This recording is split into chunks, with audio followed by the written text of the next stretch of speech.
नमस्ते दोस्तों, आज सुनिए उषा प्रियमवदा जी की कहानी मान और हठ। हिंदी साहित्य सृजन में उषा प्रियमवदा जी का एक बहुत बड़ा योगदान है। उनकी कहानियाँ बहुत ही सुंदर होती हैं, बहुत ही प्यारी होती हैं। अगर आप सुनेंगे तो आप मेरी राय से भी सहमत हो जाएंगे। तो कहानी शुरू करते हैं।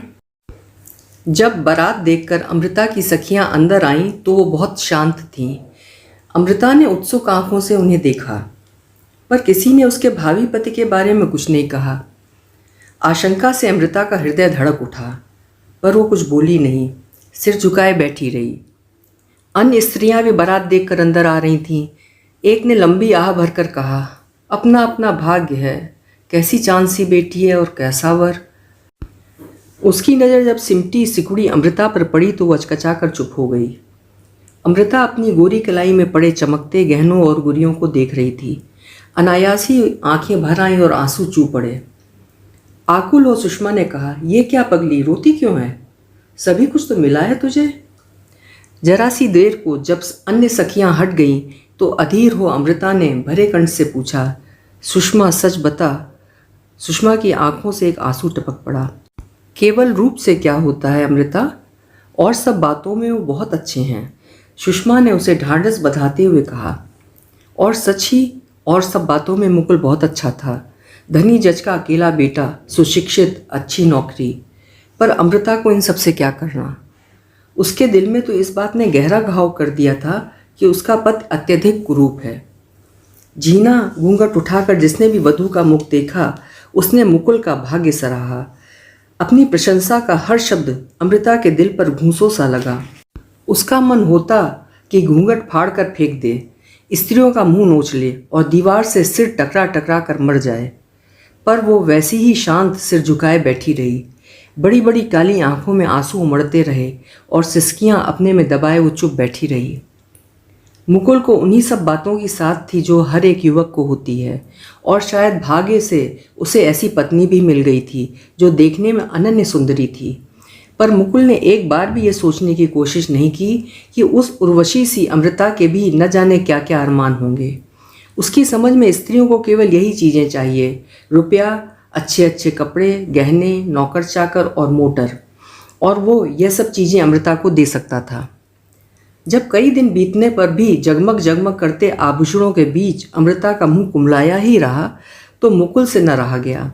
स्वर में विष भरकर बोला, क्या किसी पुराने प्रेमी से बिछुड़ जाने का गम है? यह एक ऐसी चोट थी कि अमृता तड़प उठी। उसकी आंखों से चिंगारियां सी झड़ीं। बोली, कोई भी आंख वाला समझ सकता है कि मुझे किस बात का गम है।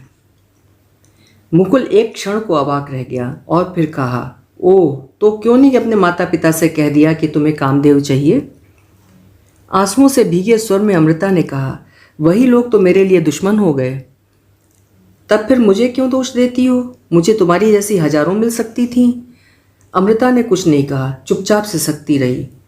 मैं तुम्हारी जैसी हजारों को खरीद सकता हूँ। तुम्हें अगर अपने रूप का घमंड है तो मैं भी तुम्हें दिखला दूंगा। सिसक कर डूबे स्वर में अमृता ने कहा, आपको अपनी दौलत का घमंड है तो मैं भी आपको दिखा दूंगी। मुकुल बाहर निकल गया। क्रोध से उसने दरवाजा धड़ाम से बंद कर दिया।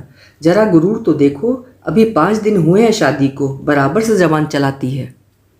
अमृता फूट फूट कर रो रही थी। शक्ल सूरत तो ऐसी है कि जी चाहता है कि आंखें फोड़ ले, ऊपर से ये मिजाज। अगर जरा देखने में गनीमत होते तो शायद जमीन पर पैर ही न रखते।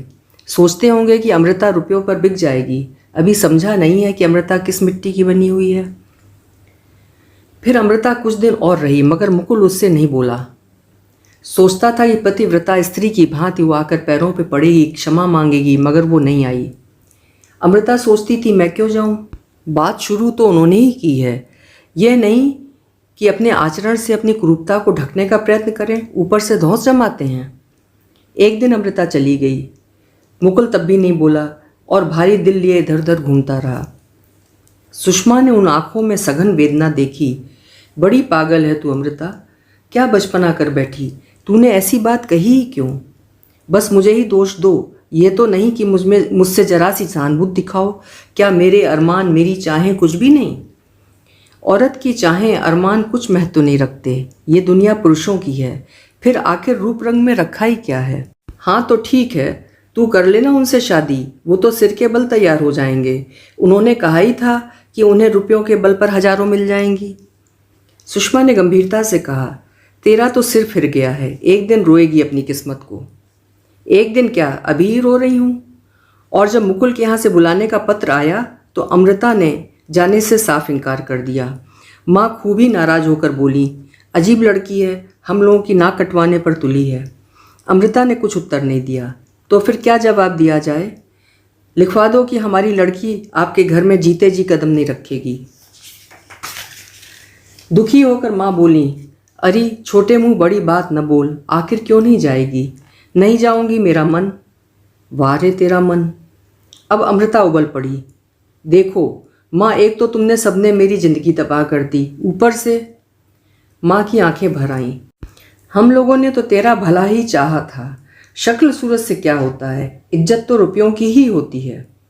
तो इसका मतलब है कि चाहे जिससे भी शादी कर दो, मेरे भी हाथ पैर हैं, कमा खा लूँगी, उनका रुपया मुझे नहीं चाहिए। माँ ने सिर पर हाथ मारकर कहा, हाय रे भगवान, ये दिन दिखाने से पहले क्यों नहीं उठा लिया, पान फूल की तरह तुझे पाला पोसा। अमृता झुंझला पड़ी। देखो माँ, मुझे तंग न करो, मैंने कह दिया कि मुझे नहीं जाना है।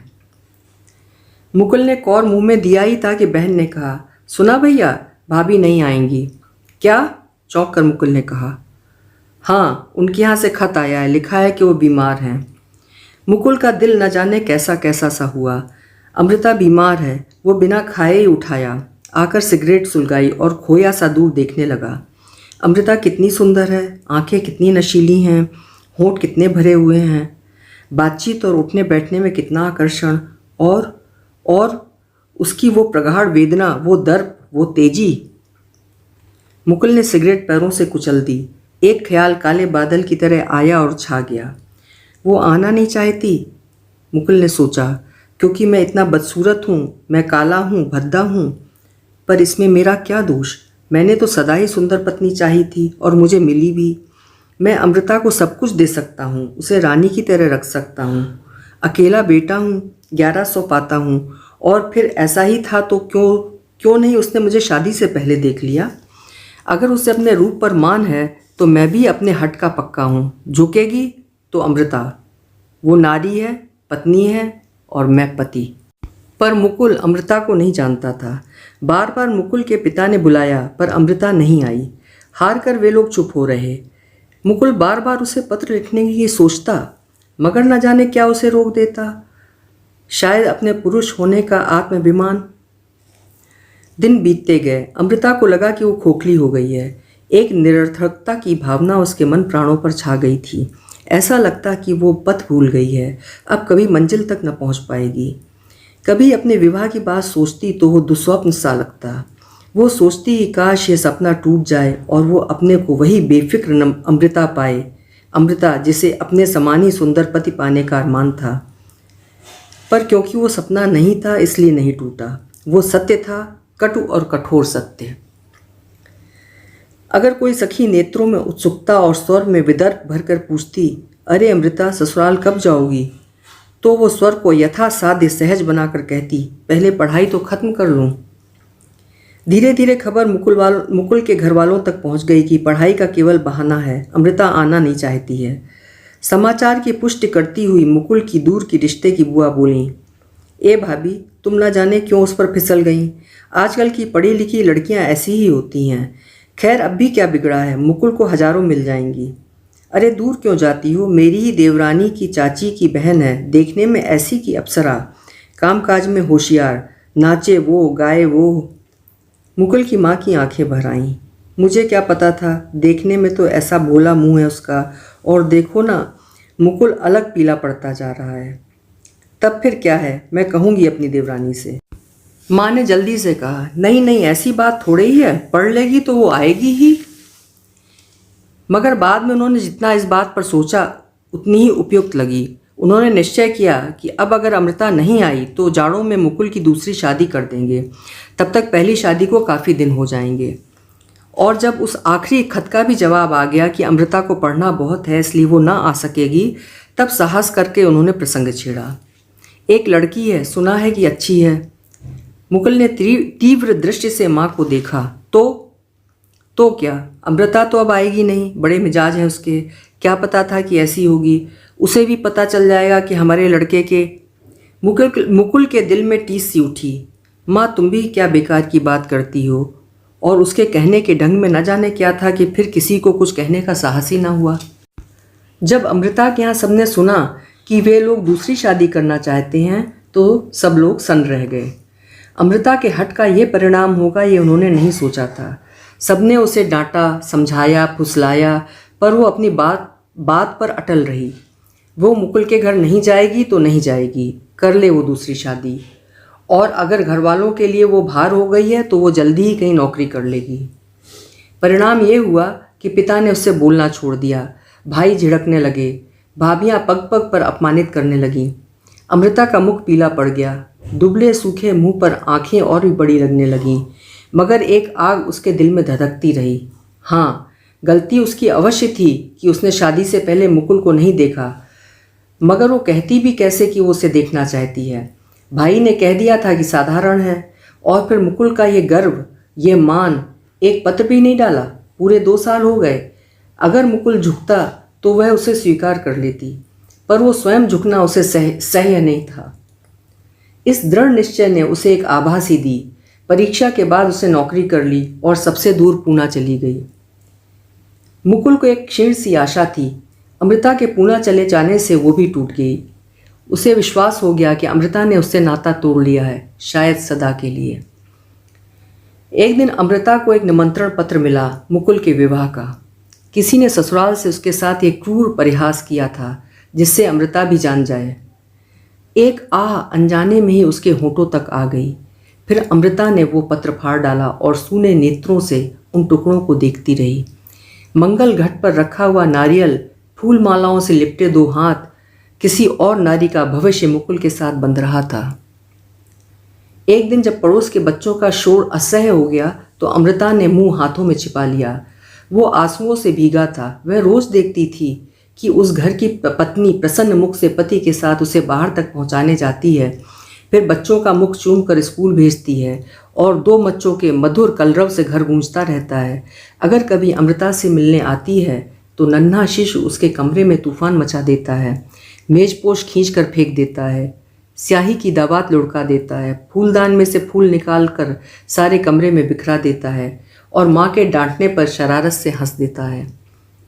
अमृता को यह सब बहुत भला लगता, पर साथ ही एक अव्यक्त विषाद से दिल भारी हो उठता। यह सूनापन, यह अकेली जिंदगी। मुकुल के पत्नी हैं, बच्चे भी होंगे, 8 साल हो गए, पूरे 8 साल। मुकुल पुरुष है, वो अपनी दुनिया बार बार बसा सकता है, पर अमृता? जाड़े की सूनी लंबी शाम। अमृता चुपचाप अंगीठी में दहकते कोयले देख रही थी। एक दिन उसके दिल में भी ऐसी ही आग धधक रही थी, मगर अब वो आग बुझ चुकी थी, बची थी गरम राख। दर्द में उतनी तेजी नहीं थी, मगर अब रोम रोम में भिद गया था, नस नस में बस गया था।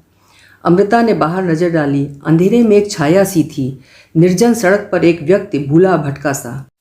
शायद यह भी मेरी ही तरह लक्ष्यहीन है, शायद इसके भी कोई घर नहीं है जहाँ ये शाम को जा सके।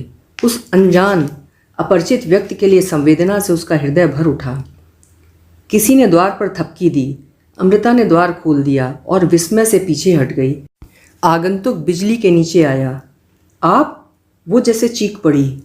हाँ, मैं ही हूँ, व्यथा से बोझिल स्वर में मुकुल बोला, और उसने एक नन्हे से शिशु को सावधानी से आराम कुर्सी पर लिटा दिया जिसे वो अपने ओवरकोट से ढके था। अमृता अवाक।